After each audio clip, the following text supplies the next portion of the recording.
नमस्कार साथियों। आइए आज चिंतन में भले और नेक बनिए। नेकी की हर जगह सराहना होती है, किंतु वह सज्जनता और भी अधिक सराहनीय है जिसके साथ नम्रता जुड़ी हुई हो। उद्दंडता ओछे लोग अपनाते हैं। अहंकार व्यक्त करके किसी का घटियापन ही सिद्ध होता है। टेनिसन ने कहा है, नम्रता एक कल्प वृक्ष है जिस पर सद्गुणों की टहनियाँ निकलती और विभूतियों की पत्तियाँ उगती हैं।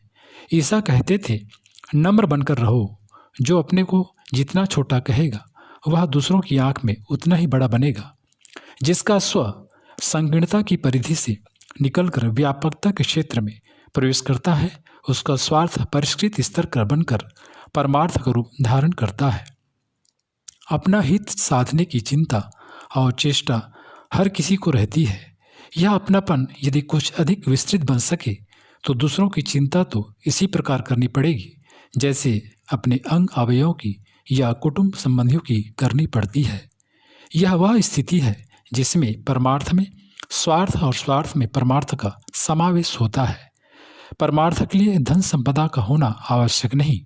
श्रम, समय, प्रभाव, चिंतन और परामर्श जैसे कितने ही आधार हैं जिनकी सहायता से दूसरों की प्रचुर सेवा साधना संभव हो सकती है।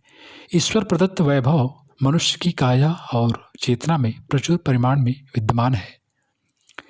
इसे पुण्य प्रयोजनों के लिए प्रयुक्त करते रह सकना हर उदारचित्ता के लिए सहज संभव हो सकता है। धन की भी भ्रम की परिणति है। जितना उपकार आर्थिक अनुदानों से हो सकता है उससे अनेक गुना बौद्धिक अनुदानों से हो सकता है। परामर्श और सहयोग का महत्व भी आर्थिक सहायता से किसी प्रकार कम नहीं। लोग आर्थिक कठिनाइयों से ही दुखी नहीं हैं। अधिकांश ऐसे हैं जो भटकाव या अत्याचार से ग्रसित होकर कष्ट सहते हैं। मित्रों, नेकी का बदला हाथों हाथ मिलता है। जिसके साथ भलाई की गई है संभवतः है कि वह बदला लेने की स्थिति में न हो, तो भी उस सहायता को देखकर अनेकों को अपनी सज्जनता का पता चलेगा और ये अवसर आने पर अपने साथ भलाई का ही व्यवहार करेंगे। फिर अपनी आत्मा को भी जो संतोष भरी प्रसन्नता होती है वह भी कुछ कम महत्व की नहीं। प्रसन्नता खरीदने के लिए कुछ न कुछ खर्च करना पड़ता है। बिना खर्च किए तो यहाँ किसी को कुछ नहीं मिलेगा। यहाँ की बुराई भी श्रम लगाने और समय गंवाने से ही मिलती है।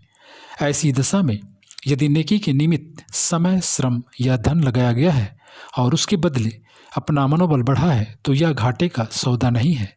भलाई वह बीज है जो उगे बिना रहता नहीं।